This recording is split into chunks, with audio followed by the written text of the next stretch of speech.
मध्य प्रदेश में अब साधु संतों के अलावा माननीय भी कथावाचक बनना चाहते हैं, लेकिन इसमें आध्यात्म और धर्म की बात नहीं बल्कि खालिस सियासी बातें होंगी। दरअसल भारतीय जनता पार्टी विधायक प्रीतम लोधी ने खुद को कथावाचक बताया और कहा कि कथा के जरिए भ्रमित कांग्रेसियों को सही रास्ते पर लाएंगे। इसके बाद कांग्रेस की तरफ से भी कथा करने के लिए माननीय तैयार हो गए और कथा के जरिए बीजेपी की पोल पट्टी खोलने का दावा करने लगे हैं। दरअसल मध्य प्रदेश में इस वक्त कथा पर सियासत होने लगी है। बीजेपी विधायक प्रीतम लोधी का जो बयान सामने आया वो बयान चर्चाओं में है। भ्रमित कांग्रेसियों को कथा सुनाऊंगा। बयान देने वाले मंत्रियों को भी कथा सुनाने के सवाल पर बोले, मैं सिर्फ कांग्रेसियों के लिए कथा करना चाहता हूं। फुंदेलाल मार्को का बयान सामने आया। इस पर बीजेपी पर कथा करना चाहते हैं हम, कथा में बीजेपी की पोल पट्टी खोलेंगे हम। बीजेपी विधायक उमाकांत शर्मा ने बयान दिया इस पर, अच्छी बात है कि कांग्रेसी कथा करना चाहते हैं। सनातन समझ में आने लगा है कांग्रेसियों को। कांग्रेस विधायक आर के दोगने ने भी बयान दिया, फिर कथा करनी है तो राजनीति से संन्यास ले लें।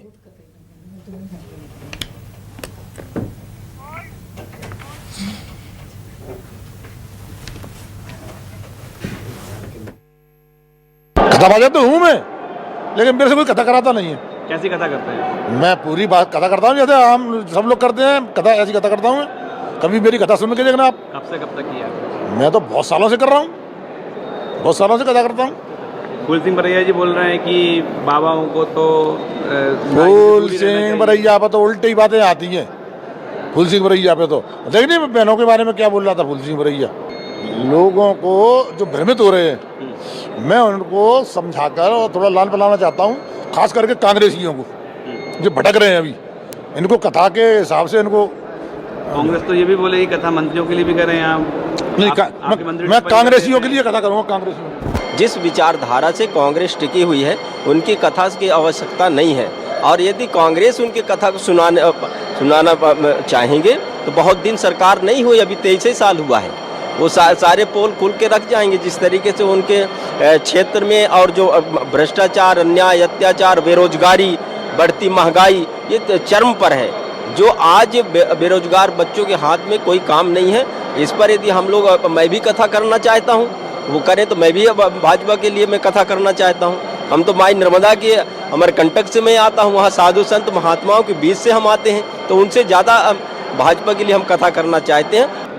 कथा करें, प्रवचन करें। अब हमें अच्छा लग रहा है कि हम लोग पहले कथा प्रवचन में जाते थे, लेकिन अब कांग्रेसी बंधु भी भगवा ओढ़ रहे हैं, कथा प्रवचन करने को तैयार हैं। ऐसी उनमें धार्मिकता जाग रही है। अरे राम की कथा करो, कृष्ण की कथा करो, बीजेपी पे तो व्याख्यान दो। कथा तो भगवान की होती है। कथा खुद वक्ता बनेंगे क्या? तो फिर तो संन्यास लेना चाहिए। राजनीति काय को करना, संन्यास ले ज़्यादा अच्छा है, तो ज़्यादा अच्छा। और कथा कांग्रेसी को बुलाएंगे, अच्छी बात करो ना तो कांग्रेसी भी सुनेंगे। अगर आप गलत बात करोगे तो कौन सुनेगा? आप एक पक्षी काम करोगे, जो संस्कार देना है या अच्छी कथा करना, कथावाचक धर्म की बात करना, तो धर्म में कोई बीजेपी कांग्रेस नहीं होती है। आप बुलाओगे तो अच्छी बात है, कोई दिक्कत नहीं है, पर ये कह के बताने की क्या जरूरत है? आप बुलाओ ना और अच्छी कथा पहुँचेंगे तो लोग भी सुनेंगे। पहले भी सुना है लोगों ने, उमा भारती जी को भी सुना कथा के रूप में, दूसरे लोगों को भी, हमारी विधायक भी हैं हमारी भारती जी, वो उनको भी सुनते हैं सब लोग, और उसमें बीजेपी कांग्रेस नहीं होती है। पर पहले ही से तुम बीजेपी कांग्रेस कर रहे हो, इसका मतलब सीधा सीधा है कि आपका जो उद्देश्य है वो ठीक नहीं है।